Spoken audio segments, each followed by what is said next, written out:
The grand atrium of the Celestia Spire was a masterclass in architectural arrogance. Jaron Voss stood in the shadowed periphery of the vast hall, his eyes not on the shimmering dignitaries, but on the ceiling, specifically on the massive, crystalline cantilever supporting the upper gallery.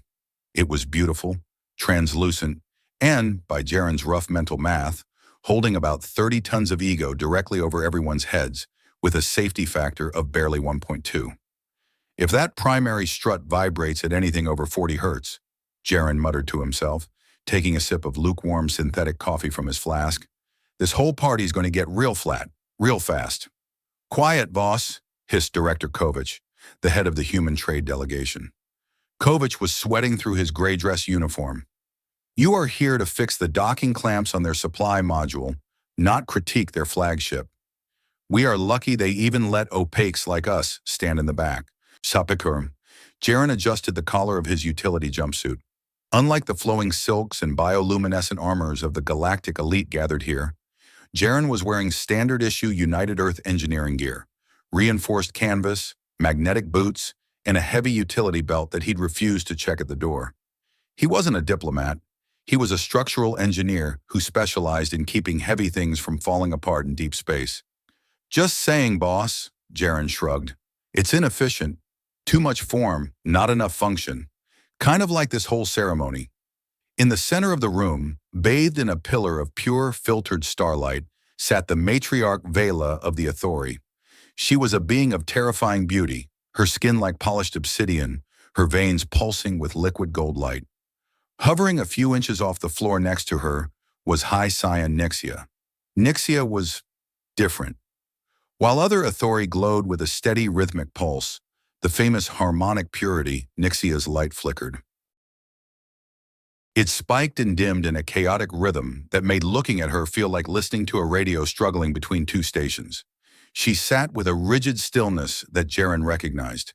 It was the stillness of a support beam under maximum load, right before it snaps. The sovereignty of Krell formally withdraws its bid, boomed a voice from the center floor. A hulking crustacean-like ambassador bowed, his carapace gleaming. Our geneticists have determined that the High Scion's unique resonance signature poses an unacceptable risk to our bloodline purity. That was the fifth one. Jaron shifted his weight. That's a lot of words for, we're scared, he murmured. Shut it, Kovich whispered, terrified. Matriarch Vela's light dimmed, a sign of immense displeasure. We understand, she said, her voice sounding like glass rubbing together. Is there no one of the high houses who possesses the fortitude to harmonize with the Scion? Silence stretched. It was thick and heavy, the kind of silence Jaron usually heard right after a hull breach warning. The sixth suitor, a cloud of sentient gas from the nebular collective, simply changed color from pink to a dull gray and floated backward. No words needed. The seventh, a cyborg warlord from the Iron Systems, checked his datapad. My tactical algorithms predict a 99% probability of social collapse if this union proceeds. The dissonance is a flaw we cannot integrate. Pass. Pass. The word hung in the air like a bad smell. Nixia didn't flinch. She stared straight ahead, her silver eyes unfocused. But Jaron, who had spent 20 years reading stress fractures in metal, saw the micro-tremors in her hands. She wasn't cold. She was humiliated. They were treating her like a defective part on an assembly line, a component that didn't fit the spec sheet. No one, Matriarch Vela whispered. The sorrow in her voice was palpable, vibrating through the floor plates. The prophecy of the shattered spire is absolute. She who holds the chaotic rhythm shall bring the roof down upon us. My daughter is unwanted. The murmuring started. Hundreds of the galaxy's most powerful beings, gossiping like school children. They looked at Nixia with pity, disgust, or worse, indifference. Jaron felt a familiar itch in his teeth. It was the same feeling he got when he saw a perfectly good support strut being thrown into the scrap pile just because it had a surface scratch. He hated waste. He hated bad engineering. But most of all, he hated when people mistook a difference in design for a failure in function. This is FUBAR, Jaron grumbled. What? Kovich asked, distracted by his own embarrassment. FUBAR, F-U-B-A-R. Fucked up beyond all recognition. Jaren translated the ancient military slang effortlessly. She's not broken, Kovich. She's vibrating at a different frequency. Basic resonance mechanics. Huh, Voss, don't you dare! But Jaren's feet were already moving. It wasn't heroism. It wasn't romance. It was the professional irritation of a man who couldn't stand to see a problem being misdiagnosed. The sound of his magnetic boots clanking against the polished crystal floor was distinct. Clang, clang, clang. It cut through the murmurs like a hammer hitting a bell. The crowd parted, not out of respect, but out of confusion. Who let the maintenance guy in? Jaren walked right up to the edge of the dais. He didn't bow. He didn't perform the elaborate hand gestures the other suitors had used.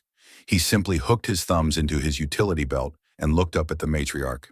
"You've got a structural analysis problem, ma'am," Jaren said. His voice was rough, carrying the grit of Sector 88. The entire hall gasped. Matriarch Vela looked down, her obsidian face registering shock. "A human? An opaque?" Nixia turned her head. For the first time, her chaotic light stabilized for a split second. She looked at Jaren, really looked at him, with an expression of bewilderment. "What is the meaning of this intrusion?" A guard stepped forward, leveling a plasma spear. Jaren ignored the spear. He pointed a calloused finger at Nixia. "You're trying to fit a high-frequency emitter into a low-frequency circuit. Of course you're getting rejection errors. These guys," he gestured loosely at the terrified suitors, "they're built for static loads. They want stability. Your daughter isn't static. She's dynamic." "I do not understand your primitive dialect," the matriarch said, though she signaled the guard to hold back. "I'm saying," Jaren sighed, scratching his stubble, "that you're looking for a husband to blend in with her. That's bad engineering. If you have a component that vibrates violently, you don't clamp it down rigid. That causes fractures. You pair it with a shock absorber, something dense, something that can take the stress without cracking." He tapped his own chest. "I'm human. We're mostly water and carbon. We're dense. We're adaptable, and we're stubborn as hell. We don't break when things shake. We just wobble and settle back down." Nixia spoke. Her voice was like a cello being played in an empty cathedral, deep, resonant, and slightly jagged. "Are you comparing me to a mechanical failure, Earthman?"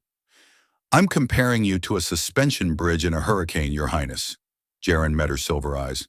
"And I'm the anchor block." He looked back at the matriarch. "No one else wants the job? Fine, I'll take the contract. I'm not royalty, and my bank account is mostly zeros, but I know how to keep things standing when the physics says they should fall." The silence returned, but this time it was terrified. "You realize," Matriarch Vela said slowly, "that the penalty for a mismatched union is death by energy overload? Her resonance could boil your blood in minutes." Jaren shrugged. "I've worked on fusion reactors with a hangover, ma'am. I'll take my chances. Besides," he looked at Nixia, offering a small, crooked grin, "I hate seeing good material go to waste." Nixia stood up. Her light flared, a brilliant, chaotic storm of violet and neon blue. She looked at the polished suitors, then down at the man in the dirty jumpsuit who looked at her like she was a complex math problem he wanted to solve. "He is crude," Nixia said, her voice ringing clear. "He smells of ozone and cheap solvent, and his aura is as muddy as a swamp." She took a step down from the dais. "But," she continued, "he is the only one here who is not looking at me like I am a bomb about to detonate." She stopped in front of him. She was tall, nearly 7 feet, looming over Jaren. "You propose a structural reinforcement engineer, not a romance?" "Romance is for people who have time to write poetry," Jaren said. "I fix things. Let me help you fix this." Nixia extended her hand. It hummed with power. "Acceptance," she declared. Jaren took her hand. It felt like grabbing a live wire, a jolt of static electricity shooting up his arm that made his teeth ache. "Copy that," Jaren grimaced, holding on tight. "Contract accepted." Somewhere in the back of the room, Director Kovich fainted. The medical bay on the Celestia Spire was less like a hospital and more like a jewelry store that had exploded. Everything was crystal, light, and humming sound waves. Jaren sat on a floating examination slab, his shirt off, trying not to look at the 3 Athori medical drones hovering around him. They looked like floating wind chimes made of glass. Warning, a computerized voice intoned from the wall. Biological density insufficient. Carbon structures fragile. Probability of liquefaction high. Can you mute that thing? Jaren grumbled. It's bad for morale. It is required protocol, said High Healer Valis. Valis was an ancient Ithori, his light dim and steady. He held a device that looked like a tuning fork. You have done a foolish thing, Opaque. A very foolish thing. Yeah, well, I've got a track record. Jaren winced as Valis pressed the tuning fork against his shoulder. A wave of nausea rolled through him. Is this the harmonic tuning I heard about? Because it feels like being kicked in the ribs by a mule. We must align your cellular vibration to the high Scion's baseline, Valis explained, adjusting the frequency. If we do not, simply standing next to her for prolonged periods will cause your internal organs to hemorrhage. We call it sympathetic vibration trauma. Great, Jaren gritted his teeth. So I'm getting a tune-up. You are getting a complete molecular reconstruction, Valis corrected. Hold still. This will feel unpleasant. It felt like someone was trying to rewrite his DNA with a jackhammer. Jaren bit down on a piece of leather he'd fished out of his belt, sweat pouring down his face. He didn't scream. Engineers didn't scream. They just cursed loudly and creatively, but it was close. After an hour of torture, the door slid open. Nixia entered. She had changed out of her ceremonial robes into something more practical, a sleek, form-fitting suit of woven light fiber that shimmered like oil on water. She stopped when she saw Jaren, who was currently turning a shade of pale green. You look structural, Nixia said. Was that a joke? It was hard to tell with her tone. I'm holding together, Jaren spat the leather out. Just barely. Your doctors have terrible bedside manner. They keep referring to my liver as a squishy inefficiency. To them it is. Nixia glided over to the table. The medical drones scattered respectfully. Why did you do it, Jaren Voss? Jaren sat up, wiping sweat from his chest with a rag. I told you, I don't like waste. Do not lie to me, Nixia's eyes narrowed. You are a human. You are short-lived, fragile, and obsessed with survival. Stepping forward in that hall was a survival error. What do you gain? Money? Political favor? Jaren looked at her. Up close, the chaos in her light was mesmerizing. It wasn't random. It was complex, like a fractal pattern that just hadn't found its limit yet. Look, Your Highness, Jaren sighed. 10 years ago, I designed a habitat ring for the colony on Titan. I followed the specs perfectly. Perfect materials, perfect math. But I didn't account for the wind shear resonance on that specific moon. It collapsed. 112 people didn't make it. My brother was one of them. Nixia went still. Her flickering light slowed. I learned the hard way, Jaren continued, his voice low. Perfection is a trap. The Spire, your people, they're obsessed with this harmonic purity. But in my experience, things that are too rigid snap. You're vibrating all over the place. That means you can adapt. I stepped forward because those other idiots were scared of the very thing that makes you strong, and I wanted to prove them wrong. Nixia stared at him for a long moment. You think my curse is a strength? In engineering, we call it a crumple zone, Jaren said. It takes the impact so the passengers survive. Nixia turned away, walking to the transparent wall that looked out into the star-streaked void. The prophecy says I will shatter the spire, that my resonance will unmake the crystal lattice of our civilization. Prophecies are just unverified data models. Jaren slid off the table. His legs felt like jelly, but he stood. We're going to run some field tests. Where are we going for this honeymoon tour anyway? The council demands a pilgrimage, Nixia said, her voice turning bitter. We must visit the 7 shrines of the ancestors to pray for my stabilization. It is a fool's errand. The shrines are ornamental. I don't do ornamental, Jaren grabbed his shirt. If we're going to stabilize you, we need raw materials. I checked the star charts. There's a sector near your 4th shrine, Sector 12 Alpha. We call it the Shattered Rim. Nixia turned back, horrified. The graveyard? That is a wasteland of debris and radiation. No Ithori goes there. It is unclean. It's full of heavy metals, ancient power cores, and dampening fields. Jaren grinned, buttoning his jumpsuit. If you're overheating, we don't need a prayer. We need a heat sink. We're going to the rim. My mother will forbid it. Your mother signed the contract. Jaren checked his utility belt. I'm the primary contractor now, and I say we're going to the scrapyard. Nixia looked at him, dirty, sweating, radiating determination, and a strange, calm confidence. For the first time in her life, the chaotic noise in her head quieted down. Just a fraction. You are insane, she said. Occupational hazard, Jaren replied. Let's move, princess. We've got a schedule to keep. The door opened and Jaren Voss walked out, leaving the high scion of the authority staring after him, wondering if she had just acquired a husband or a demolition expert. But for the first time in 20 years, she was curious about tomorrow. The diplomatic cruiser Ethelgard was not a ship designed for human beings. It was less a vehicle and more a flying cathedral, composed of spun glass, singing metal, and an arrogant disregard for basic ergonomics. Jaren Voss stood in the center of the royal suite, his magnetic boots deactivated to avoid scratching the floor, which looked like it was made of solidified starlight. He held a welding torch in one hand and a sheet of lead-lined polymer in the other. You cannot be serious, High Scion Nixia said. She was standing by the arched viewport, her arms crossed.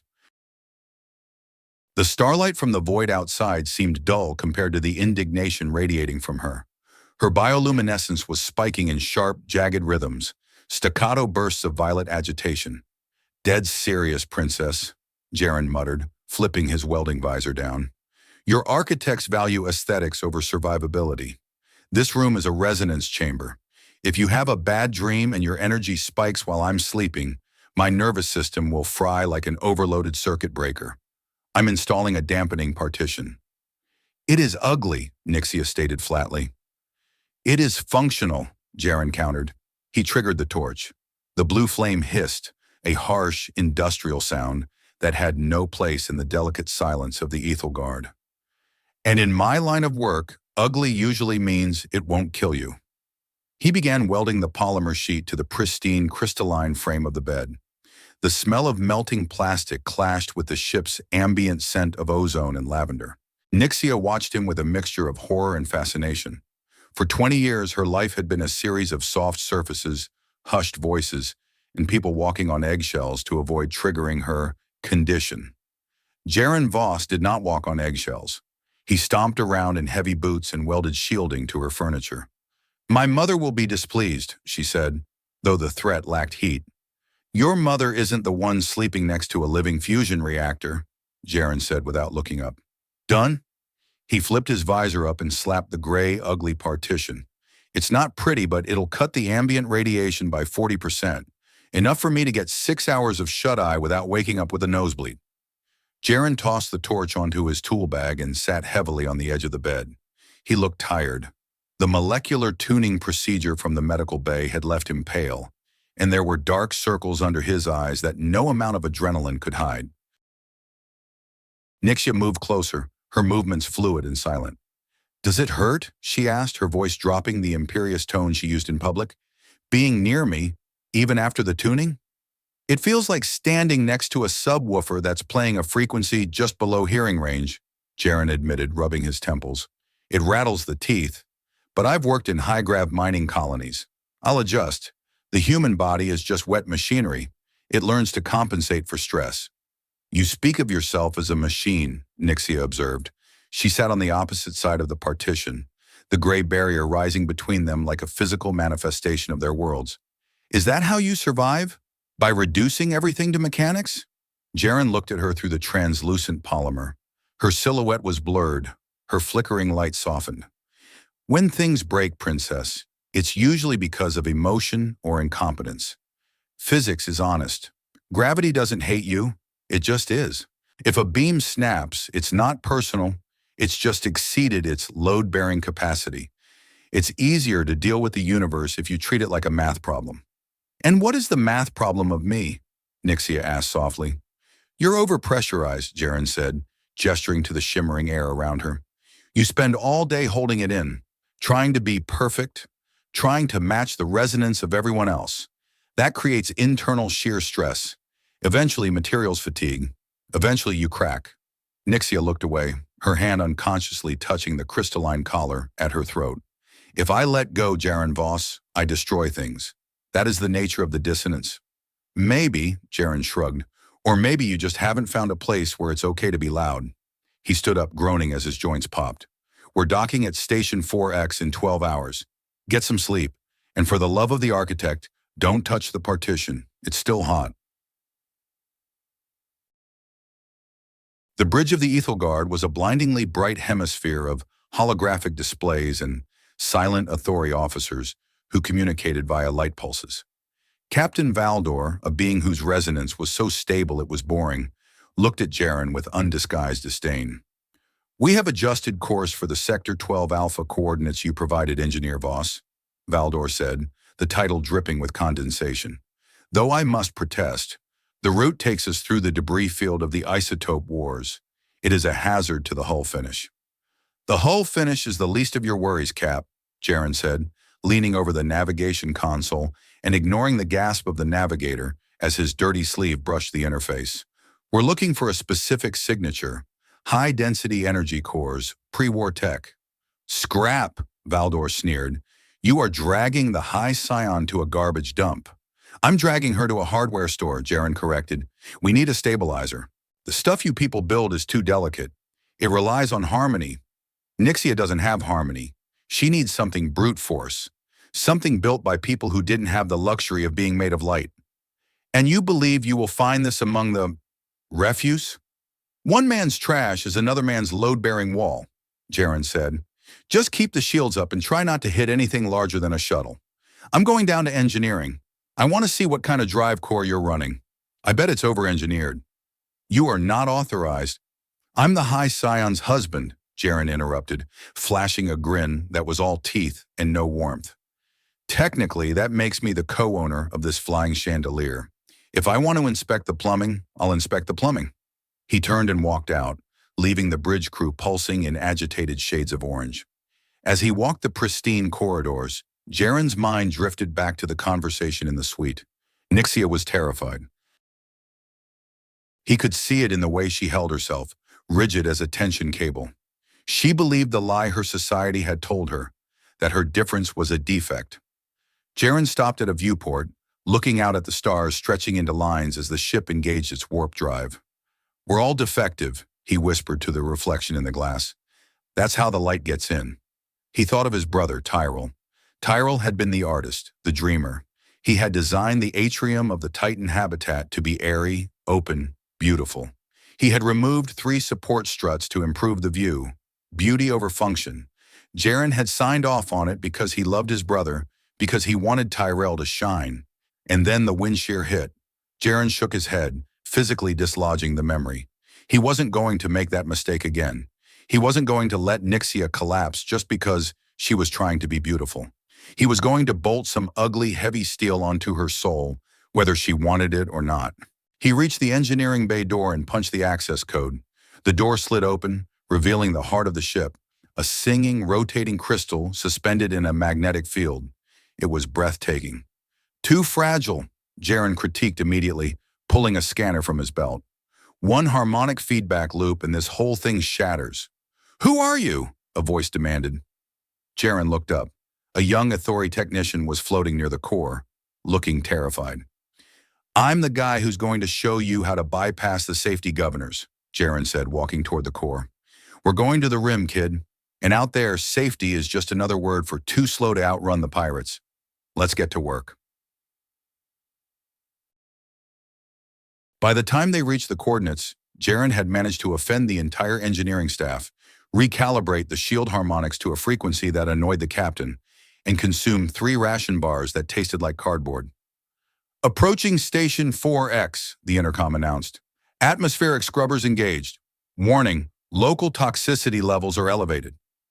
Jaren met Nixia at the airlock. She was wearing a heavy cloak over her light suit, the hood pulled low to hide her glowing features. Ready for a field trip?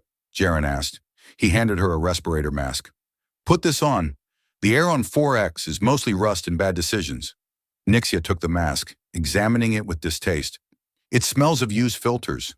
It smells of survival, Jaren said, securing his own mask. Listen to me, Nixia. Where we are going, people don't care about your title. They care about your credits and whether you're packing heat. Stay close to me. Don't touch anything unless I say so. And whatever you do, keep your light dimmed. If they see a high Scion walking around a scrapper station, we'll get jumped before we make it to the bar. I am capable of defending myself, Nixia said, her voice muffled by the mask. I know you are. Jaren checked the charge on his stun baton. But if you use your power, you might blow a hole in the hull. Let's try to avoid decompression today. I hate doing math in a vacuum. The airlock hissed open. The pristine silence of the Ethel Guard was instantly replaced by the roar of machinery, the clang of metal, and the chaotic noise of 1,000 different species trying to make a living on the edge of oblivion. Welcome to the real world, Princess, Jaren said, stepping out onto the grime-streaked docking platform. Watch your step. The floor is slick with hydraulic fluid. Nixia stepped out after him. She hesitated for a fraction of a second, looking at the grime, the rust, the decay. Then she straightened her spine and walked forward into the filth. Jaren watched her, a small smile touching his lips beneath the mask. Good, he thought. The structure holds. Station 4X was a festering wound on the side of an asteroid, a chaotic sprawl of pressurized domes and rusted gantries held together by welds that looked like scar tissue. The air tasted of sulfur and recycled sweat, a sharp contrast to the sterile lavender of the Authority flagship.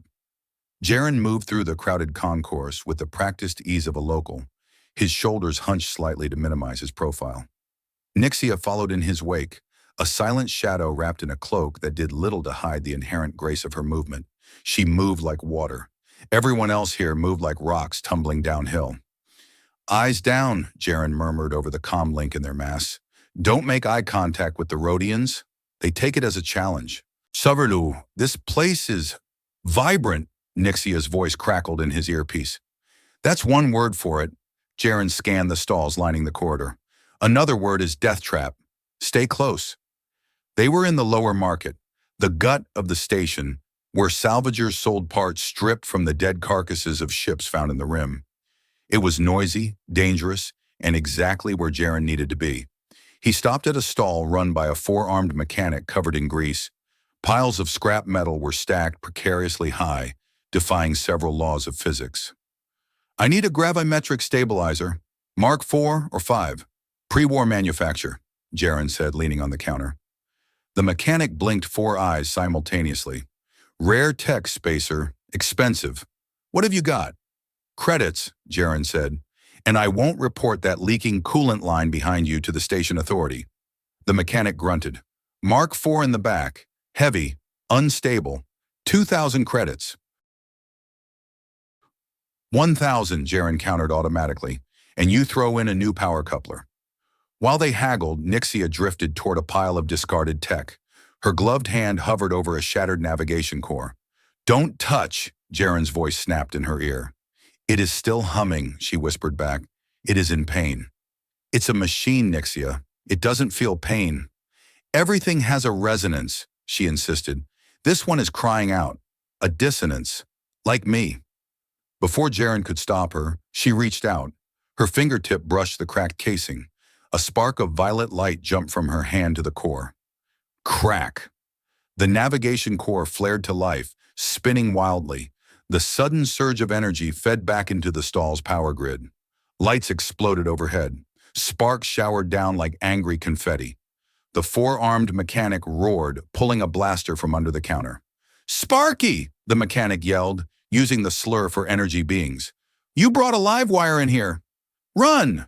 Jaren grabbed Nixia's arm, hauling her away from the stall, just as a plasma bolt scorched the metal where she had been standing. They sprinted through the crowded market, knocking over crates of rusted bolts. The station was in chaos. The power surge Nixia had triggered was cascading, blowing out fuses along the entire sector. I told you not to touch anything, Jaren shouted as they ducked into a side alley filled with steam pipes. I tried to fix it, Nixia argued, breathless. The resonance was off. I just wanted to tune it. You're not a tuner, you're a battery. Jaren checked behind them. 2 station security drones were floating down the main corridor, scanning for targets. We need to get to the lower levels, the ventilation shafts. We are fleeing like criminals, Nixia said, her pride clearly wounded. We are criminals now. Jaren dragged a heavy grate aside. Ladies first. They dropped into the maintenance tunnels beneath the market. It was dark here, lit only by emergency strobes. The air was thick and hot. We need to keep moving, Jaren said, consulting the map on his wrist comp. There's a lift at the end of this tunnel that goes to the docks. We circle back, grab the stabilizer from a different vendor, and a deep, groaning sound vibrated through the floor plates. It sounded like a whale dying in slow motion. Jaren froze. He placed his hand against the wall. What is that? Nixia asked. Structural shear. Jaren's face went pale. The power surge. It knocked out the gravity plating in this sector. The station's rotation is tearing the corridor apart. As if on cue, the ceiling 10 meters ahead of them buckled. A massive support beam twisted like a wet rag, screeching in protest. Move! Double time! Jaren shoved Nixia forward. They ran as the tunnel began to collapse behind them. Pipes burst, spraying scalding steam. The gravity fluctuated wildly. 1 second they were heavy as lead. The next they were nearly weightless, bounding off the walls. They reached the service lift, but the doors were jammed, fused shut by the twisting metal frame. Damn it! Jaren slammed his shoulder against the door. It didn't budge. The groan of the station was getting louder, a deafening roar of metal reaching its breaking point. They were trapped. The tunnel behind them was a ruin. The door ahead was sealed, and the ceiling above was coming down. Jaren looked at the door, calculating. I need a jack, a lever, anything. He scrambled through his belt, but he knew it was useless.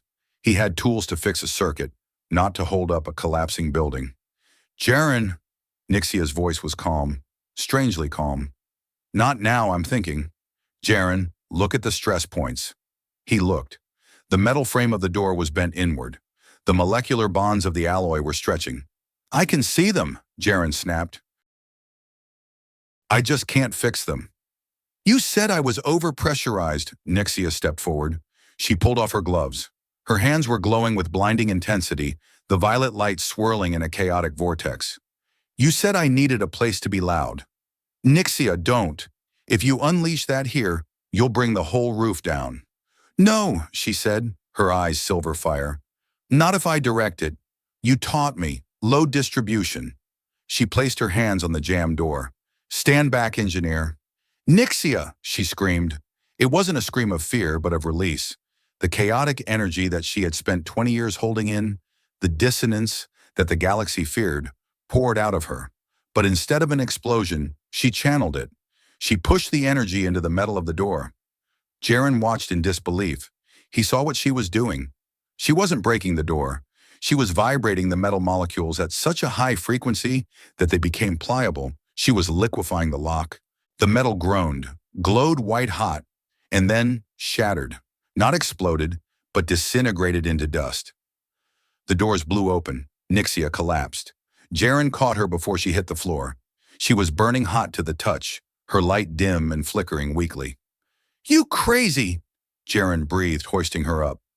You absolute lunatic. He carried her through the open doorway just as the tunnel behind them imploded, bearing the spot where they had been standing under tons of debris. They stumbled out onto the docking bay platform, coughing in the dust cloud. The Ethel Guard was docked nearby, its pristine hull looking absurdly out of place against the wreckage of the station. Jaren sat Nixia down on a crate. He ripped his mask off and checked her pulse. It was erratic, skipping beats, but strong. Did it work? She whispered, her eyes fluttering open. You melted a foot of duranium alloy with your bare hands, Jaren said, wiping soot from her forehead. Yeah, it worked. He looked back at the collapsed tunnel. His engineer's brain was already analyzing what had happened. She hadn't forced the door. She had found the resonant frequency of the metal and amplified it until the structure failed. It was destructive, yes, but it was controlled destruction. You're not a bomb, Jaren said quietly, realizing the truth of it for the first time. You're a drill. Nixia managed a weak, tired smile. Is that a compliment? In my book? Jaren grinned, looking at the soot-stained princess who had just saved his life. It's the highest praise there is. Come on, let's get you home before you melt the docking clamp. He helped her stand. She leaned heavily on him, her weight tangible and real.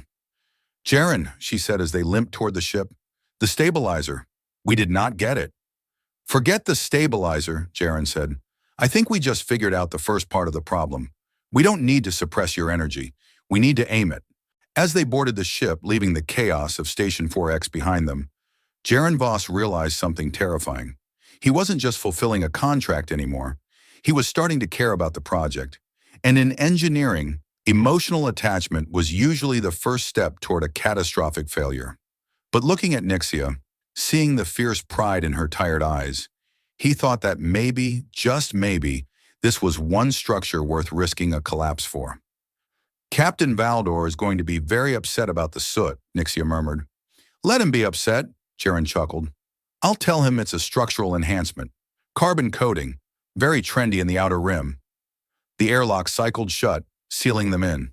In the silence of the Ethel Guard, away from the noise and the danger, Jaren led Nixia back to her suite. He didn't take her to the medical bay. He took her to the room with the ugly gray partition. Rest, he ordered, helping her sit on the bed. I'm going to weld some reinforcements to the hull plating in here. If you're going to be practicing that trick again, I need to make sure you don't accidentally vent us into space. Practicing? Nixia blinked. We have 17 worlds to visit. Jaren picked up his welding torch. And a lot of people who think you're useless.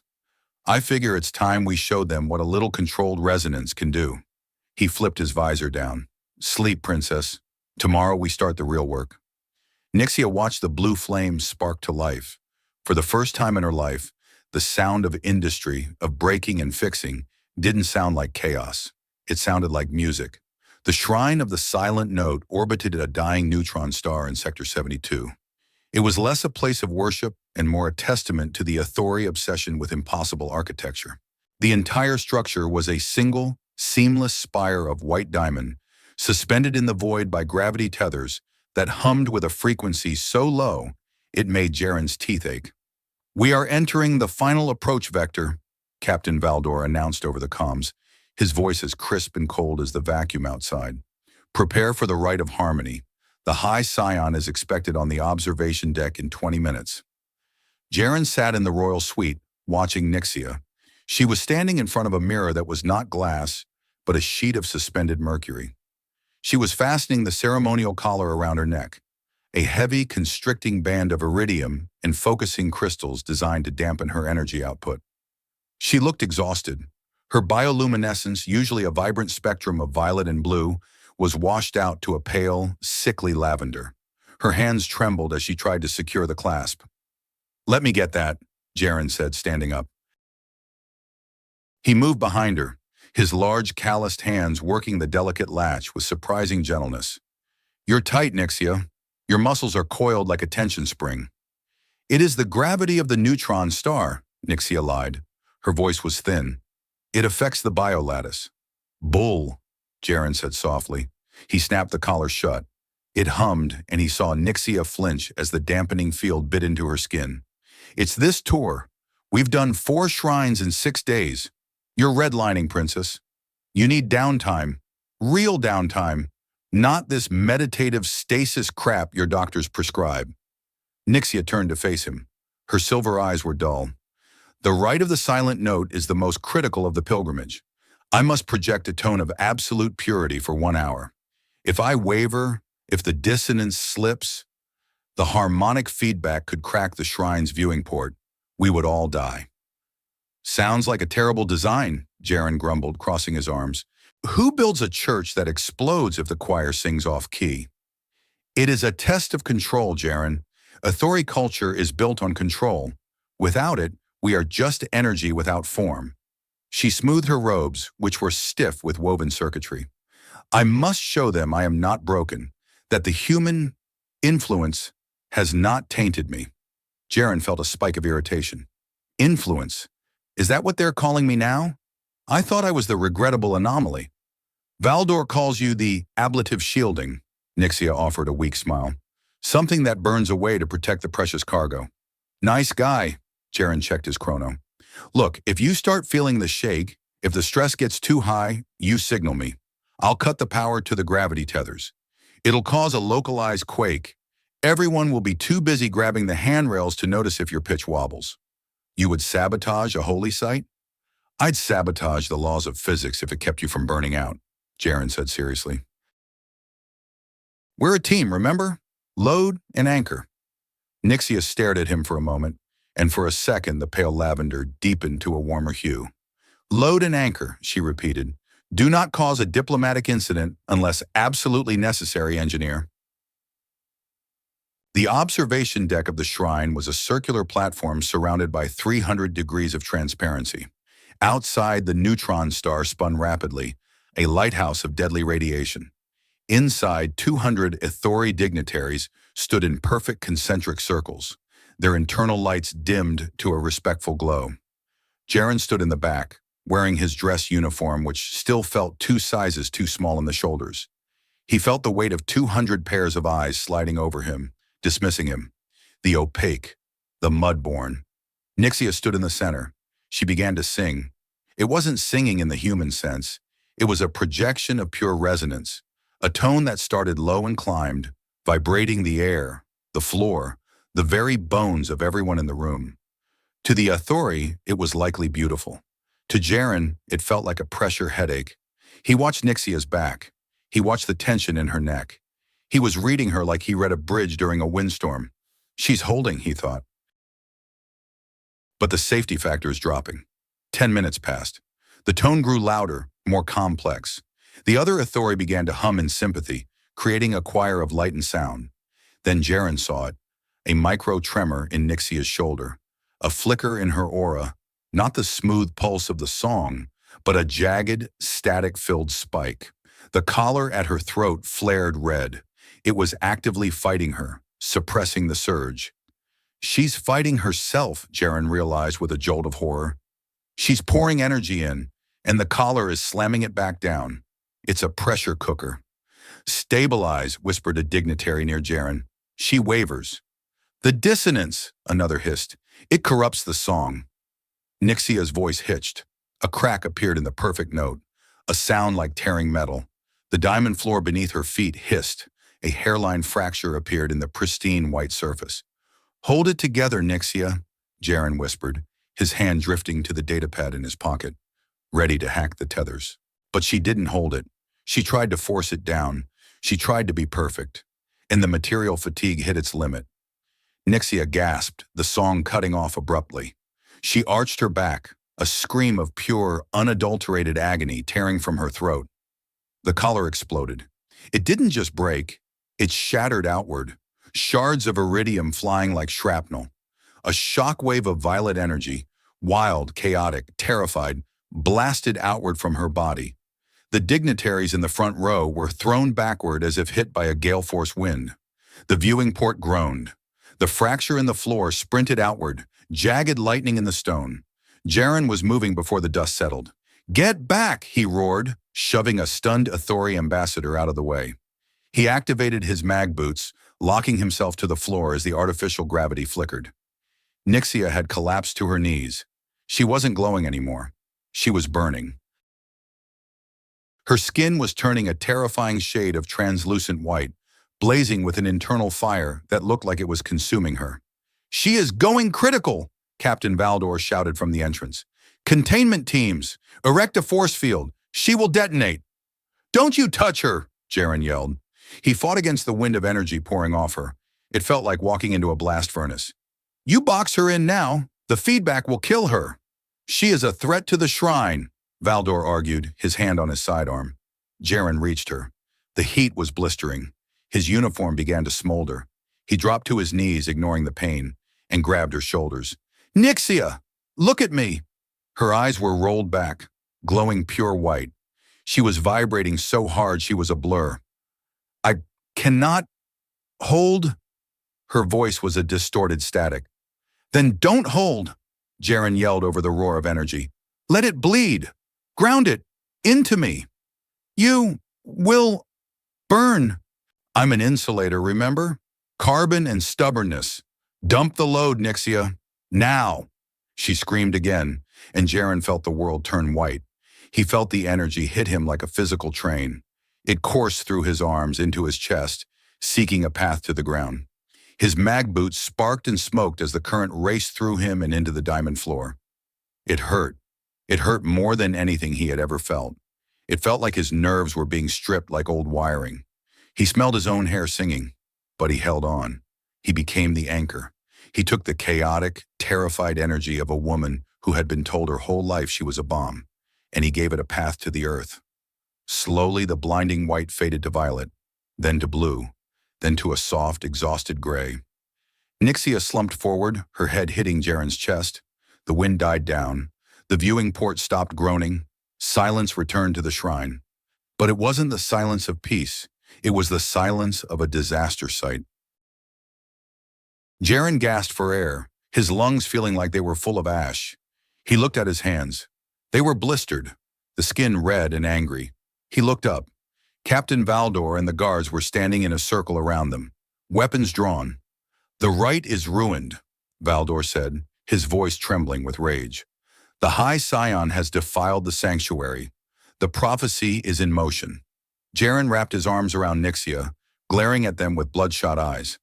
"The only thing ruined here," Jaren rasped, his voice sounding like gravel in a blender, "is your stupid collar.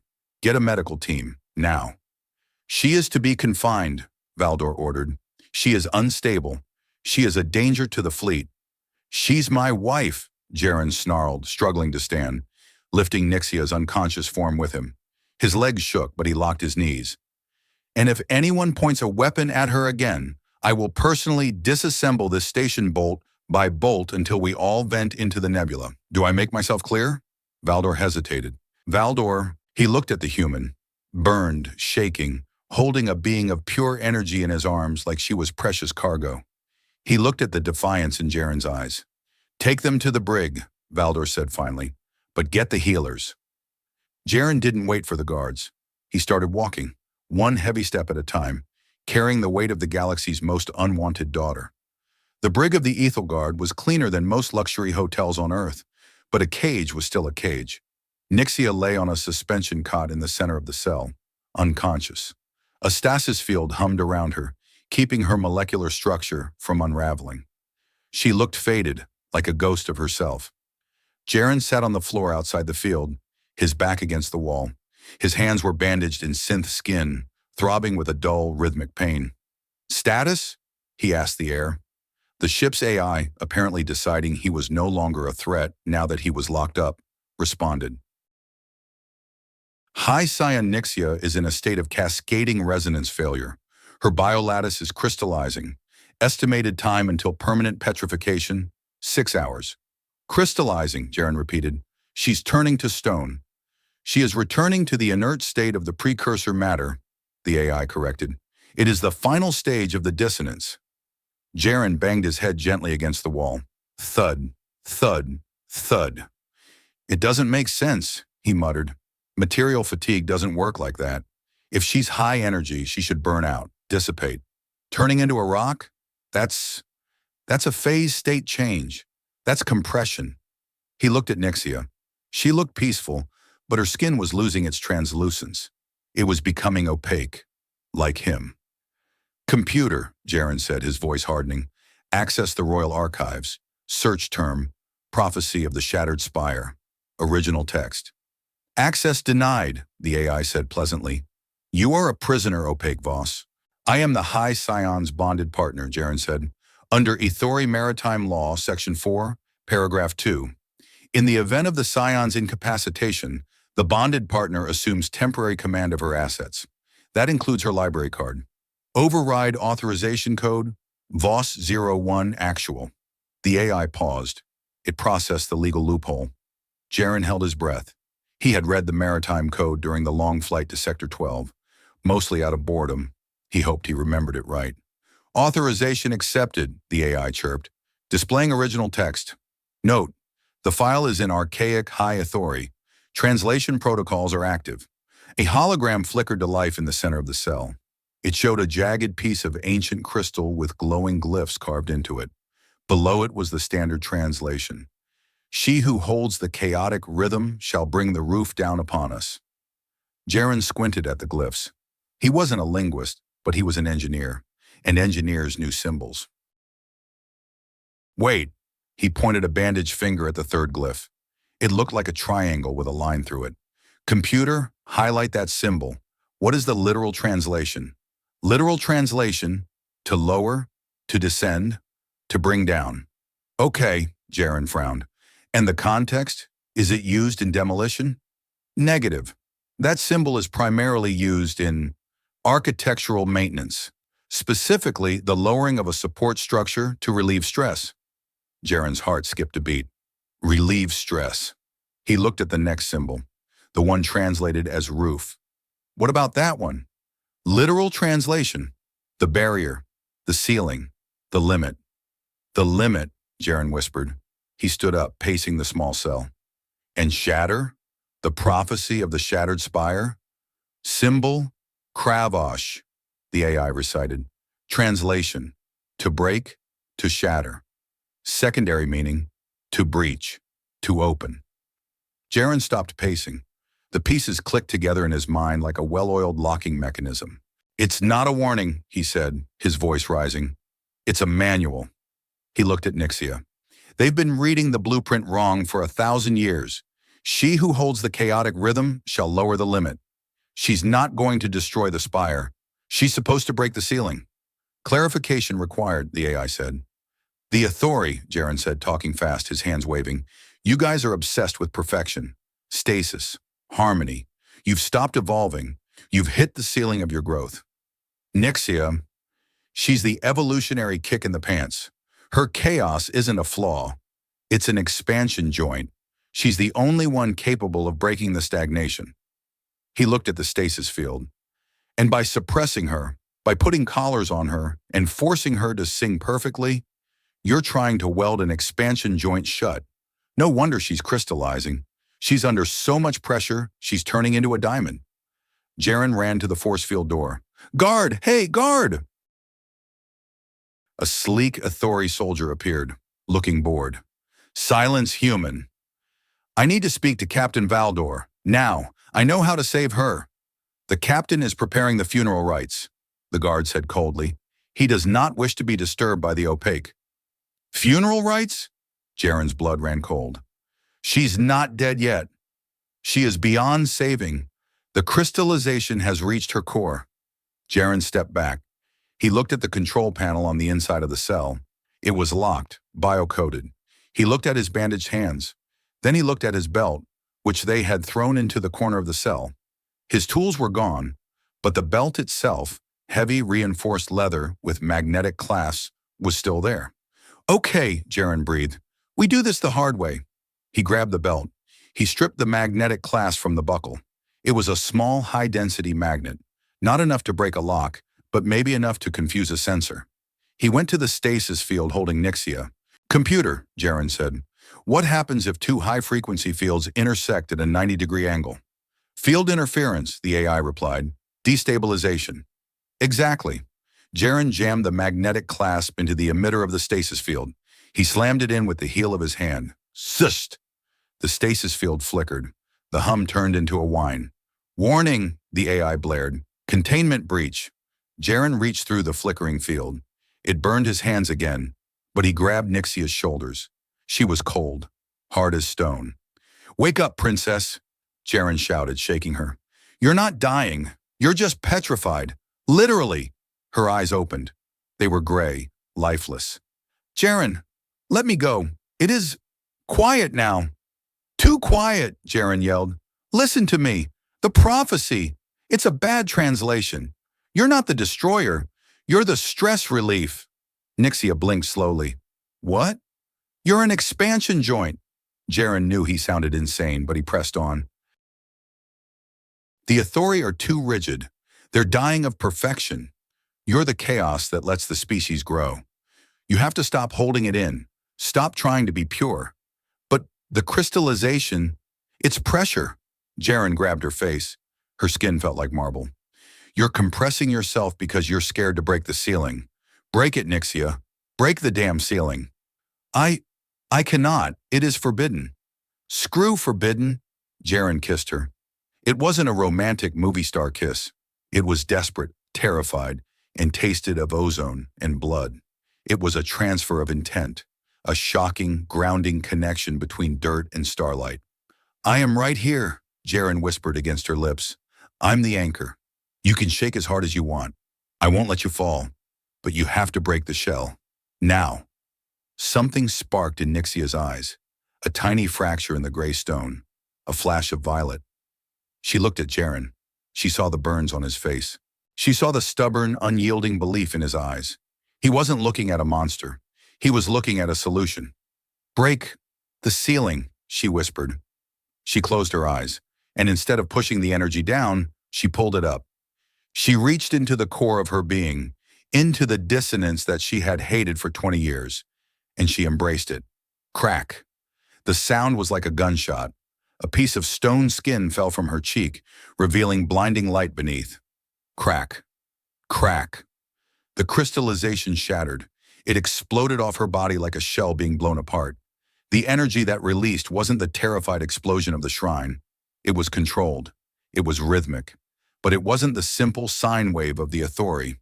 It was complex, a polyrhythm, jazz in a world of metronomes. The stasis field shattered. The door to the cell blew off its hinges. The guard outside was thrown against the far wall. Nixia stood up. She was radiant. Her light had changed. It was no longer flickering chaos. It was a pulsing, shifting aurora of colors that no Authority had ever displayed. Gold, violet, crimson, deep ocean blue. She looked at her hands. They rippled with power. "I feel..." Nixia took a breath, and the air around her shimmered. "Loose." Jaren sat back on his heels, grinning despite the pain in his hands. "That's the structural integrity holding, Princess. You got rid of the static load." The corridor filled with the sound of running boots. Captain Valdor appeared, flanked by a dozen soldiers. He stopped dead when he saw Nixia. "Hi, Scion?" Valdor gasped. You are alive. You are." "I am awake," Nixia said. Her voice had changed too. It had a texture to it now, a gravelly undertone that sounded suspiciously like Jaren's. She stepped out of the cell. The soldiers lowered their weapons, overwhelmed by the sheer presence of her new resonance. "Valdor," Nixia said, "set a course for the homeworld, for Vortis Prime." "But the pilgrimage," Valdor stammered. "You are unstable. We must..." Nixia raised a hand. The air around Valdor solidified, freezing him in place. It wasn't an attack. It was a demonstration of absolute control. "I am not unstable," Nixia said softly. "I am the evolution, and we are going home to tear the roof down." She turned to Jaren, offering him a hand. Her touch was warm now, not hot. It buzzed with a pleasant, tingling energy. "Can you walk, engineer?" she asked. Jaren took her hand, pulling himself up. He checked his belt, dusting off his uniform. "To verify a theory about the collapse of a galactic civilization?" Jaren smirked. "I wouldn't miss it for the world. Let's go shake some foundations." As they walked past the stunned crew, Jaren glanced at the destroyed cell door. Sheer point crossed, he thought. Now comes the hard part, convincing the rest of the building not to fall down. The bridge of the Ethel Guard was silent, but it was the silence of a held breath, not a peaceful sleep. Jaren Voss stood at the tactical station, a station he had technically hijacked from a very offended Authority lieutenant. He was watching the sensor telemetry bleed red across the holographic display. "We have 3 cruisers on an intercept course," Jaren said, his voice flat. "Iron system signatures, heavy cruisers, the kind that don't ask for parking permits." High Scion Nixia stood in the center of the command deck. Since shattering her crystallization in the brig, she had not dimmed. She was a beacon of shifting, polyphonic light. The bridge crew looked at her with a mix of awe and terror, flinching every time her aura spiked with a color they didn't have a name for. "Identify them," Nixia ordered. Her voice had lost the bell-like clarity of the court. It now carried the resonant thrum of a high-voltage transformer. "It is the Warforge," Captain Valdor said, his hands trembling as he hovered over the communications console. "Lord Kraz, the 7th suitor," Jaren snorted. "The cyborg who rejected you because of a math error? Looks like he recalculated." "Hail them," Nixia said. The main view screen shimmered, replacing the star field with the visage of Lord Kraz. He was more machine than biological entity, a towering construct of black steel and red sensor eyes. He sat on a throne of ammunition belts. "Hi, Scion." Kraz's voice was a digitized grind, like gears stripping. "My sensors detected a massive dissonance spike in this sector, a Class 9 anomaly." "That was me," Nixia said, lifting her chin. "I am the anomaly." "Precisely," Kraz's red eyes flared. "My algorithms have concluded that your existence constitutes a catastrophic threat to galactic stability. You are no longer a defective bride, Scion. You are a chaotic variable, and variables must be purged to balance the equation." "You want to fight?" Jaren stepped into the frame, crossing his arms over his chest. "You're in Ethori space, Kraz. That's an act of war." Kraz's sensors focused on Jaren. "The opaque, the error in the data. You will be vaporized first. Efficiency demands it." The screen cut to black. "Shields up," Valdor screamed, his composure shattering. "Full harmonic barriers. Set frequency to pure gold." "Belay that," Jaren roared, spinning toward the tactical console. "Valdor, don't be an idiot. Kraz is a machine intelligence. If you use a static frequency like pure gold, he'll analyze the wave pattern, find the harmonic opposite, and punch right through it in 10 seconds. "It is standard protocol," Valdor argued, his fingers flying over the light controls. "The purity of the shield protects us." "The purity is the problem." Jaren pushed the lieutenant aside and started hammering commands into the interface. "He's going to use a dissonant pulse cannon. He'll match your frequency and invert it. We need noise. We need chaos." Boom! The ship shuddered violently. The artificial gravity failed for a second, sending crew members tumbling. "Shield integrity at 40%, the navigator cried. "He bypassed the harmonic barrier." "I told you," Jaren shouted. "Nixia, I need you to plug in." "Plug in?" Nixia looked at him, bracing herself against the captain's chair. "Where?" "The main power coupling." Jaren pointed to the pulsating crystal column in the center of the bridge. "Valdor's trying to sing a lullaby to the shields. I need you to scream at them." "This is madness," Valdor protested. "Introducing dissonance to the shield grid will fry the emitters." "It'll scramble Kraz's targeting lock," Jaren yelled back. "Nixia, do it. Touch the core. Push everything you have. The fear, the anger, the flaw. Push it all into the grid." Nixia didn't hesitate. She lunged for the crystal column. She placed both hands on the surface. "Jaren," she said, her eyes meeting his across the chaotic bridge. "If I overload it, then we blow up."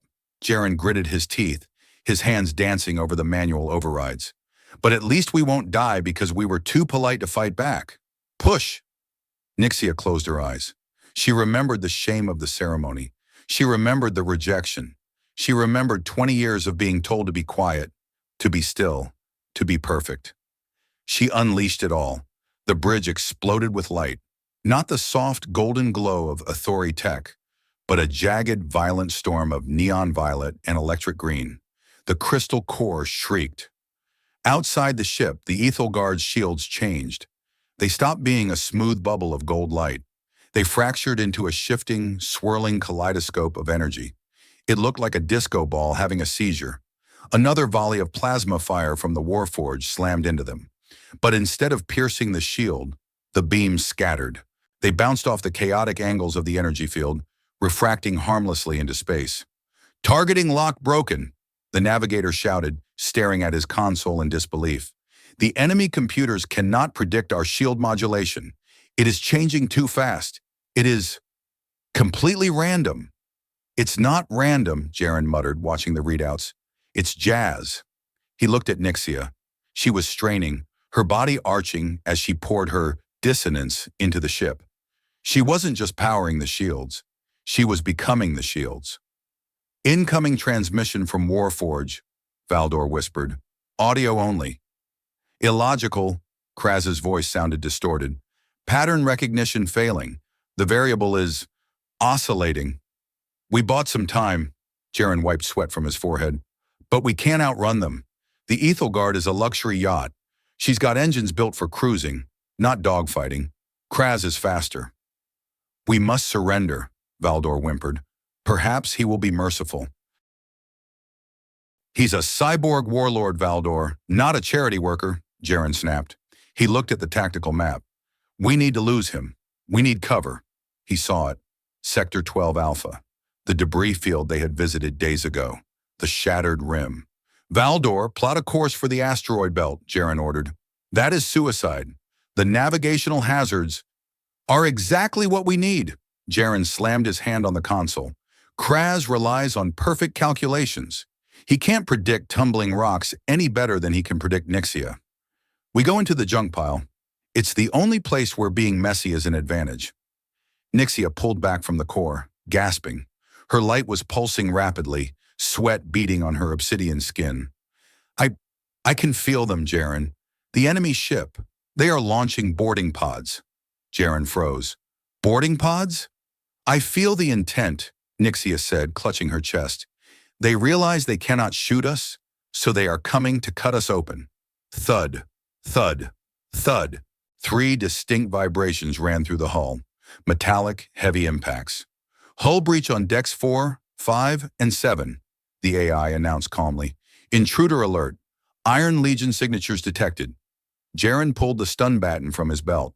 He looked at Valdor, who was currently trying to merge with his command chair. Valdor, you keep flying this ship toward the asteroids. Don't fly straight, wobble, twitch. Fly like you're drunk.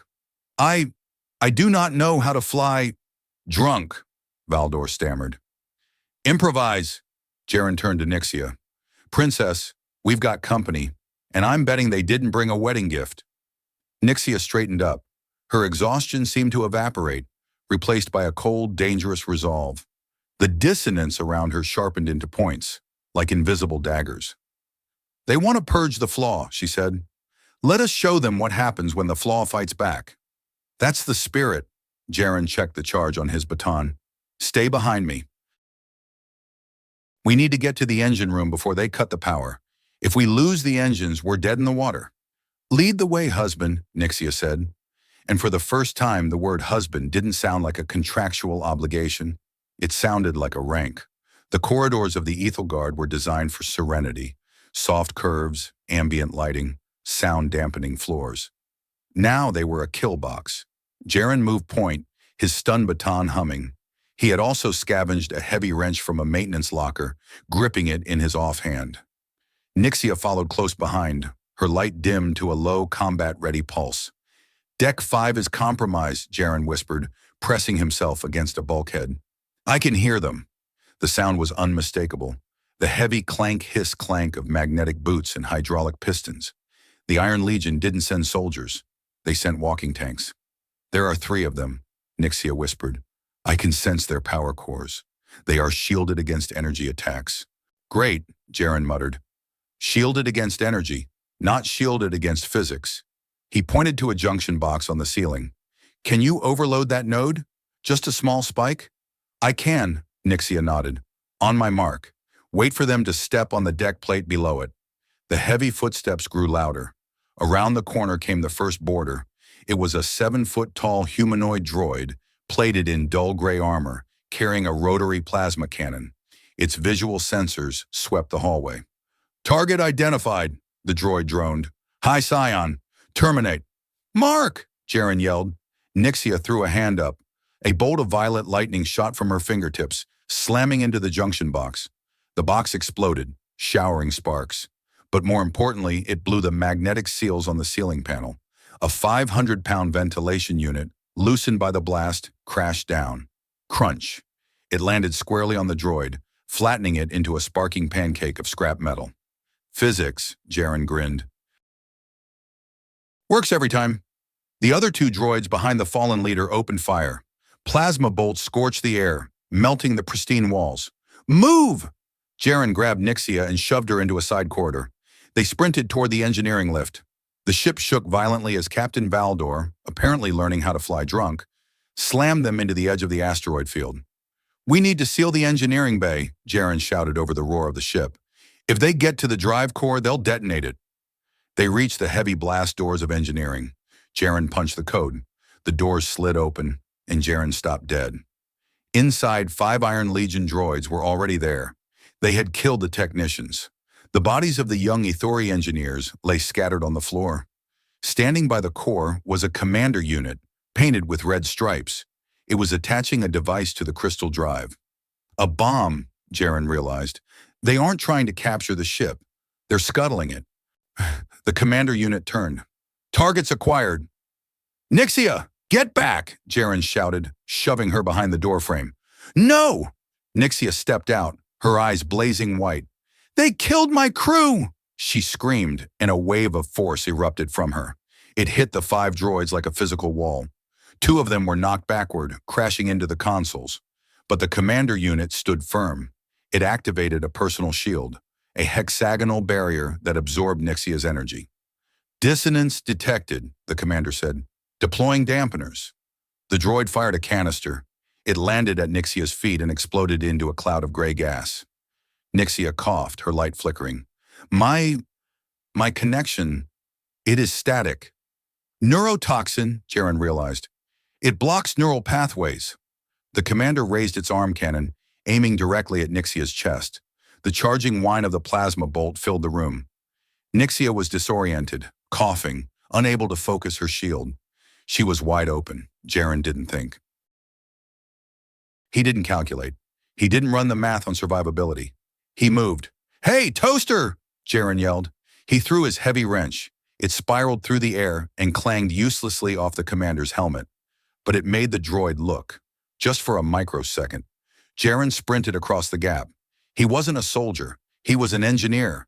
And he knew that every machine had a weak point. The commander turned back to Nixia, ignoring the human rushing him. It fired. Jaren threw himself in front of the beam. The impact felt like being hit by a freight train made of lava. The plasma bolt caught him in the left shoulder, burning through his reinforced jumpsuit, through the muscle, and shattering the bone. Jaren was thrown backward, crashing into a console. He hit the floor hard, the smell of ozone and seared flesh filling his nose. Jaren! Nixia's scream was a sound that shattered glass. The sight of Jaren falling, the human who had stood by her, the opaque who was supposed to be weak, broke something inside her. But it wasn't a break of weakness. It was the snapping of the last chain. She ignored the gas. She ignored the dampeners. She didn't try to be a shield. She didn't try to be a song. She became a singularity. Nixia reached out with both hands. She didn't throw energy at the droids. She grabbed the energy inside them. Disconnect, she hissed. She seized the resonance frequency of their power cores. And she pulled. The droids jerked. Their lights flared blindingly bright. Erip. The sound was sickening. Nixia tore the energy right out of their chassis. 5 massive batteries exploded simultaneously inside the droids' chests. The Iron Legion unit collapsed, smoking, lifeless husks. Silence fell over the engineering bay, broken only by the hum of the ship's drive and the ragged breathing of the high Scion.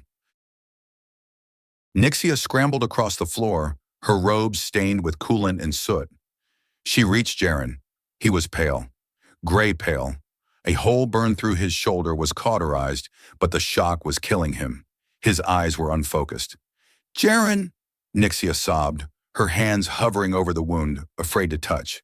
Jaren, look at me. Did we win? Jaren rasped. His voice was barely a whisper. You stupid, stupid human. Nixia wept, her tears glowing like liquid diamonds. You jumped in front of a plasma cannon. That is structurally unsound. Calculated risk, Jaren tried to grin, but his face twisted in pain. Ablative shielding. Remember? No, Nixia shook her head violently. No, you are not a shield. You are the anchor. Anchor's broken, princess. Jaren coughed, a speck of blood hitting his chin. Structural failure. Imminent. His eyes rolled back. His breathing hitched. No. Nixia placed her hands on his chest. Computer. Medical emergency. Medical systems offline, the ship's AI replied. Bioscanners damaged. He is dying, Nixia screamed at the room. Help me. There was no one. Just the dead droids and the humming core. Nixia looked at her hands. The hands that could shatter diamond. The hands that could rip power cores out of tanks. Can I build, she wondered wildly. I can break. I can shake. Can I hold? Resonance, she whispered. Everything has a resonance, even flesh, even bone. She closed her eyes. She reached out with her senses, not to push, but to listen. She felt Jaren's heartbeat. It was weak, thready, a drum beating out of time, a dissonance. Usually, Athori healers used harmonic tuning to fix injuries, forcing the body back into a perfect standard rhythm. But Jaren wasn't Athori. He was human. He was messy. Don't force him, she told herself, remembering his words. Adapt. Flex. Nixia began to hum. It wasn't the high, pure note of the shrine. It was a low, rumbly, gritty sound. It mimicked the beat of his heart. She poured her energy into him, but she didn't try to fix the wound with light. She used her resonance to create a stasis field around the injury. She vibrated the air molecules to create a seal. She synced her energy with his nervous system, acting as an external battery for his failing heart. Hold on, she whispered, sweating with the effort. I am shoring up the foundation. Do not you dare collapse on me, Jaren Voss. That is a breach of contract. Jaren gasped. His eyes flew open. He took a deep, shuddering breath. The pain was still there, blinding and white-hot, but the cold, creeping darkness receded. He felt held, not by arms, but by a sound, a vibration that kept his blood pumping and his lungs moving. He looked up at her. Nixia was glowing with a fierce, warm gold, not the cold gold of the Athori, but the warm, dirty gold of a sunset through smog. You're doing it, Jaren wheezed. You're regulating. I am improvising. Nixia gritted her teeth, tears streaming down her face. I am keeping you alive with jazz. The ship rocked again. Warning, the AI announced. Enemy vessel destroyed. Collision with asteroid confirmed. We are clear. Nixia slumped forward, resting her forehead against Jaren's sternum. She kept the connection open, feeding him strength, stabilizing his shock. You saved us, Jaren whispered, reaching up with his good hand to touch her hair. You wrecked them. I broke them, Nixia said, her voice hollow. It was easy. Too easy. Hey, Jaren squeezed her hand. It's a tool. A hammer can build a house or crack a skull. Depends on the hand holding it. Nixia lifted her head. She looked at the destruction around them. Then she looked at the bomb attached to the drive core. We have to disarm that, she said. I can't move, Jaren said. My left side is gone. Then tell me what to do. Nixia stood up, her legs shaking. She kept one hand extended toward him, maintaining the energy tether that kept his heart beating. Walk me through it, engineer. Okay, Jaren focused, fighting the black spots in his vision. Blue wire is the detonator. Red is the power, but it's an iron systems bomb. They booby-trap the obvious cuts. So, Jaren swallowed dryly.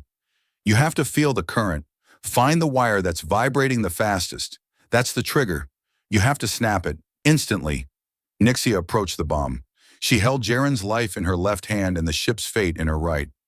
She closed her eyes. She felt the frantic buzzing of the detonator wire. Snap! The timer on the bomb went dark. Nixia let out a breath she felt she had been holding for 20 years. She turned back to Jaren. We are safe, she said. We're alive, Jaren corrected. There's a difference. He looked at her. Blood on her robes, soot on her face, glowing with a power she finally controlled. We need to get to Vortis Prime, Jaren said, his voice fading as exhaustion took over. We have to finish this. We will. Nixia knelt beside him again, resuming her vigil over his damaged body. Sleep, Jaren. I will carry the load now. Jaren Voss closed his eyes, and for the first time in his life, he let someone else worry about the structural integrity. Consciousness returned to Jaren Voss not as a flood, but as a system reboot. First came the hum of ventilation, then the smell of sterile ozone, and finally the persistent, dull ache in his left shoulder. He opened his eyes. He was not in the brig of the Ethelgard. He was in a room made of dawn-colored glass, lying on a suspension field that felt like floating on warm water. Above him, the sky of Vortis Prime, a swirling tapestry of violet and gold, was visible through the transparent ceiling. System check, Jaren croaked. His voice sounded like he had swallowed a handful of gravel. Vitals stabilize, a familiar voice replied. Structural integrity restored. Mostly. Nixia stepped into his field of vision. She looked different. The heavy ceremonial robes were gone, replaced by a simple tunic of woven light fiber that shifted colors with her mood. Currently a calm, oceanic teal. But the biggest change was her presence. She wasn't vibrating with contained chaos anymore. She was humming with a steady, powerful rhythm. "How long?" Jaren asked, trying to sit up. The suspension field adjusted to support him. 4 days, Nixia said. She reached out and touched his left shoulder. "We arrived at Vortis Prime yesterday. You were inaccessible. The healers wanted to put you in a regeneration tank, but I told them no." Jaren looked down at his shoulder. Where the plasma bolt had burned through muscle and bone, there was now a scar. But it wasn't a normal scar. It was a jagged, branching line of gold. It looked like someone had filled the cracks in a broken vase with molten metal. "What did you do to me?" Jaren traced the gold line. It felt warm, alive. "My resonance," Nixia said softly. "I told you, I shored up the foundation. The gold is solidified energy. It binds the bone and tissue. It is stronger than the original material." "Kintsugi," Jaren murmured. "What?" "Old earth art form. When a pot breaks, you fix it with gold lacquer. You don't hide the crack, you highlight it. The idea is that the break makes the object more valuable, more beautiful." Nixia smiled, and it was a genuine, easy smile that reached her silver eyes. "Then you are very valuable indeed, husband." "Don't get mushy on me, princess," Jaren grunted, swinging his legs off the field. He felt dizzy but solid. "Where are we on the diplomatic front? Did your mother throw a parade or a court-martial?" Nixia's smile faded, replaced by the steely resolve Jaren had seen on the bridge. "The council is in emergency session. My mother, Matriarch Vela, is terrified. She felt the energy shift when I destroyed the droids. She thinks I have become a weapon of mass destruction." "She's not wrong," Jaren stood up, testing his weight. "You are a weapon, but you're a precision weapon. There's a difference." "They have summoned us," Nixia said, "to the Grand Spire. They want to judge the anomaly." Jaren looked around the room. He found his old utility belt on a crystal table. It was scorched, scratched, and smelled of smoke, but it was there. He strapped it on over the clean white tunic the healers had dressed him in. The heavy leather felt like a hug from an old friend.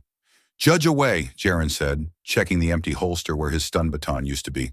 "Let's go explain to them why their building codes are outdated." The Grand Spire of Vortis Prime was the largest crystalline structure in the known galaxy. It pierced the atmosphere, a needle of white light that served as the seat of government and the primary energy conduit for the planet. The Hall of Resonance was at the base. It was a cavernous amphitheater where sound was amplified 1,000 times.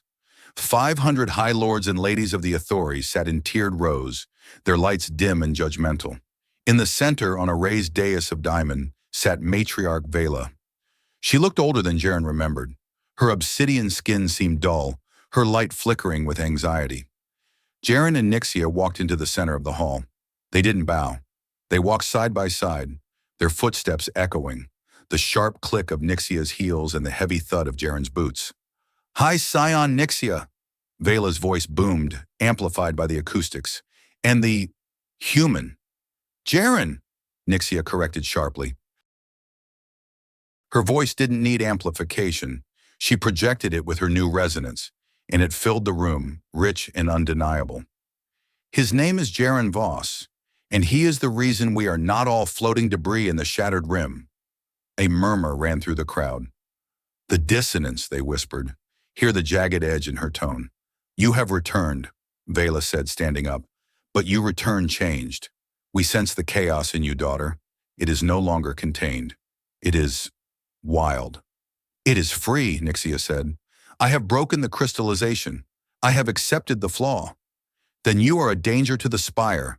A counselor stood up, his light flashing angry red. "The prophecy is clear.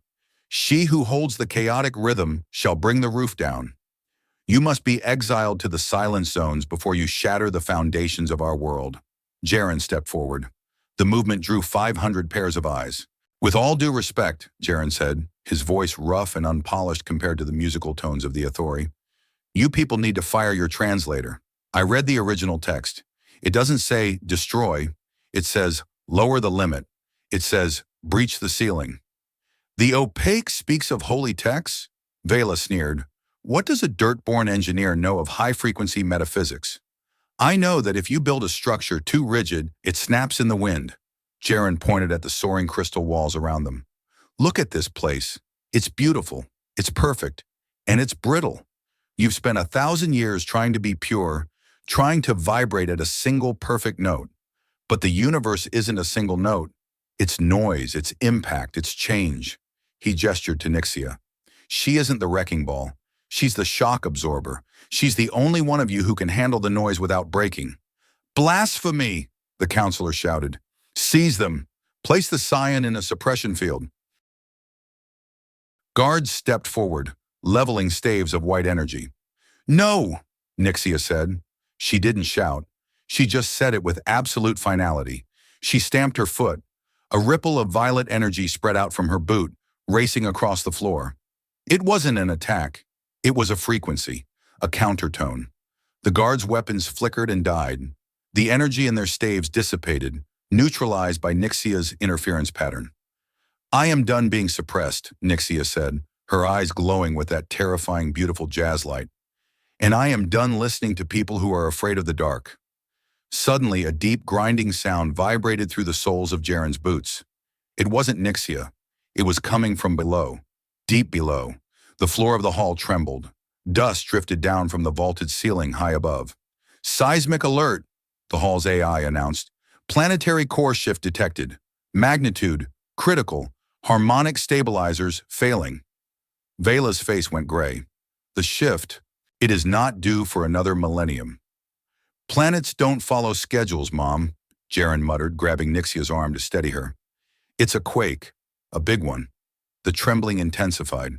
The perfect crystalline walls of the spire began to sing, a high, terrified screech of material stress. The stabilizers, Vela screamed. Channel the pure note.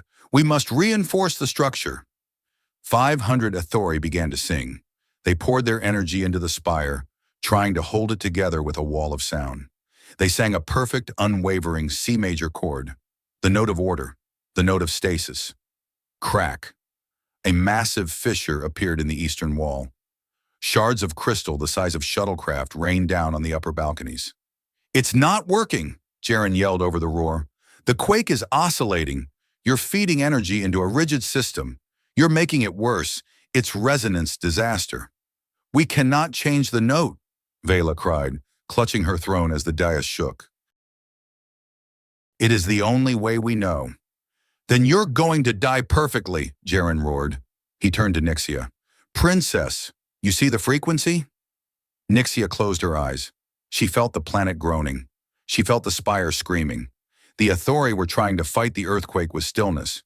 But you can't fight a wave with a wall. The wall eventually breaks. You have to float. I feel it, Nixia said. It is messy. It is jagged. Match it, Jaren ordered. Don't fight the quake. Ride it. Introduce a dissonance phase shift. Cancel out the destructive wave. I have to touch the primary conduit. Nixia pointed to the massive pillar of light behind the throne. Then go! Nixia sprinted. The floor was heaving now, rising and falling like the deck of a ship in a storm. Jaren ran interference, shoving paralyzed counselors out of her path. Clear the lane, Jaren shouted. Move or get flattened. Nixia reached the conduit. She didn't hesitate. She plunged both hands into the blinding white light. Let's make some noise, she whispered. She unleashed the jazz. She didn't sing a pure note. She sang a scream. She sang a growl. She poured a chaotic, shifting, polyrhythmic torrent of energy into the spire's nervous system. To the Athori, it sounded like madness. It sounded like metal tearing. But to Jaren, it sounded like engineering. Nixia's energy raced through the crystal lattice of the tower. Wherever the earthquake pushed, she pulled. Wherever the stone vibrated left, she forced it right. She created a dynamic, shifting web of energy that turned the rigid spire into something fluid. The screeching of the walls stopped. The shaking didn't stop. The planet was still moving, but the building moved with it. The spire swayed. It groaned. It flexed. But it did not break. For 3 minutes, the hall of resonance shook violently. But instead of shattering, the crystal walls seemed to breathe, expanding and contracting with Nixia's chaotic rhythm. Then the rumbling faded, the core shift settled, the dust cleared, the spire still stood. There were cracks, yes, there were fallen shards, but the roof had not come down. Nixia pulled her hands from the conduit. She fell to her knees exhausted, her light dim but steady. Silence filled the hall, a stunned, terrified silence. Matriarch Vela stood up. She looked at the cracked wall. She looked at her shaking hands. Then she looked at her daughter, who was being helped to her feet by the dirty, scarred human. "You," Vela whispered, "you polluted the conduit. You introduced chaos to the heart of the spire." "Yeah," Jaren said, dusting off his pants, "and the roof is still up. You're welcome." Vela looked at the council. They were all staring at Nixia, not with pity anymore, not with disgust, but with the terrified realization that everything they knew about strength was wrong. "The yield strength," Jaren said loud enough for the back rows to hear. "In my world, the strongest steel isn't the hardest. It's the one that can bend without breaking. It's called yield strength. Your daughter has more of it than this entire room combined." Vela slowly walked down the steps of the dais. She stopped in front of Nixia. She reached out a trembling hand and touched Nixia's cheek. I thought you were broken," Vela said, tears of liquid light sliding down her face. "I was never broken, Mother," Nixia said, covering Vela's hand with her own. "I was just waiting for the rest of you to catch the rhythm." Vela lowered her head. It wasn't quite a bow, but for a matriarch, it was an earthquake of its own. "The prophecy," Vela murmured. "She shall lower the limit. She shall bring down the barrier." She looked at the cracked ceiling, where the sky was visible through the fractures. "We have been trapped in this glass cage for 1,000 years, Vila said softly. Perhaps it is time we learn to survive outside of it." The wind on the scaffolding high above Sector 88 of Vortis Prime was brisk, carrying the scent of ozone and freshly poured concrete. Jaren Voss tightened the last bolt on the kinetic dampener with a satisfying clank. He wiped grease on his pants, a habit he refused to break despite now having a budget for self-cleaning uniforms, and stood back to admire his work. It was ugly. It was a massive gray steel brace bolted onto the side of a delicate Ethori crystal archway. It looked like a bandage on a ballerina. "It lacks elegance," a voice said behind him. Jaren turned. A young Ethori apprentice, his light a pale, nervous yellow, was holding a datapad. "Elegance is for people who don't have to worry about gravity, kid," Jaren grinned. "This is a kinetic anchor. Next time the planet sneezes, this archway won't shatter. It'll wobble. Wobbling is good. Wobbling is life." "Yes, High Engineer," the apprentice bowed. "Stop calling me that. It's Jaren, or Boss, or Hey You." "Yes, Boss, hey you." Jaren chuckled and looked out over the city. Vortis Prime had changed. It wasn't the pristine, white glass paradise it had been 6 months ago. Now there were cracks, there were repairs, and there were people. Humans, Rhodians, and cyborgs from the iron systems walked the streets alongside the Ethori. The opaques were no longer confined to the shadows. They were here as contractors, engineers, doctors, and artists. They were the mortar filling the gaps in the crystal walls. It was messy. It was loud. There were arguments in the streets and graffiti on the spires. It was perfect. "Lunch break," Jaren announced. "Go get some nutrient paste, kid. Don't let your core overheat." As the apprentice scampered off, a shuttle descended from the upper atmosphere. It was sleek, royal, and painted a defiant shade of violet. It landed on the platform next to the scaffolding. The ramp lowered, and High Scion Nixia walked out. She wore the robes of state, but she had modified them. The sleeves were rolled up, and she wore heavy boots underneath. A golden band circled her brow, but it was open-ended, not a closed loop, a symbol of the broken ceiling. "Inspecting the site?" Nixia asked, walking over to the railing. "Just tightening the bolts," Jaren said. He leaned against the railing next to her, their shoulders touching. "How was the council meeting?" "Loud," Nixia smiled. "Lord Kraz's ambassador is demanding we lower the import tariffs on Durasteel. My mother is arguing that steel ruins the aesthetic of the capital. They argued for 3 hours. Progress," Jaren nodded. 6 months ago, they would have just shot at each other. I missed you, Nixia said simply. She reached out and took his hand. Her touch was warm, grounding. The chaotic energy that used to burn was now a hum that resonated perfectly with the gold scar in Jaren's shoulder. I saw you at breakfast, Jaren laughed. That was 4 hours ago. A lot can happen in 4 hours. I could have accidentally disintegrated a diplomat. You haven't disintegrated anyone in weeks. I'm proud of you. Nixia looked out at the city. Her city. The sunlight caught the mix of crystal and steel, reflecting 1,000 different colors. Do you think they are happy? She asked quietly. My people? They have lost their perfection. They have lost the silence. They lost a cage, Nixia, Jaren said.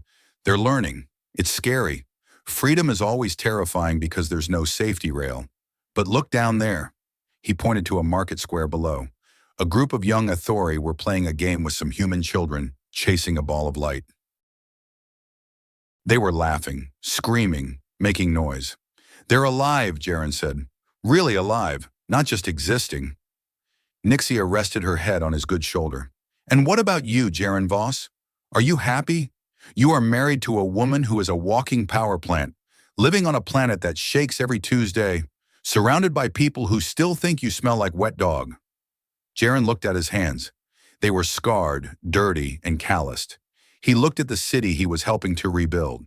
He looked at the woman who had learned to love her own chaos because he had loved it first. He thought about the safety factor in engineering. The margin of error you build into a bridge so it doesn't fall when the load gets too heavy. For years, he had tried to live his life with a safety factor of 0, taking no risks, feeling nothing, just surviving. He realized now that the safety factor wasn't about avoiding the load. It was about having the strength to carry it. You know, Jaren said, his voice thoughtful, I spent my whole life looking for the perfect structure, the one that wouldn't break.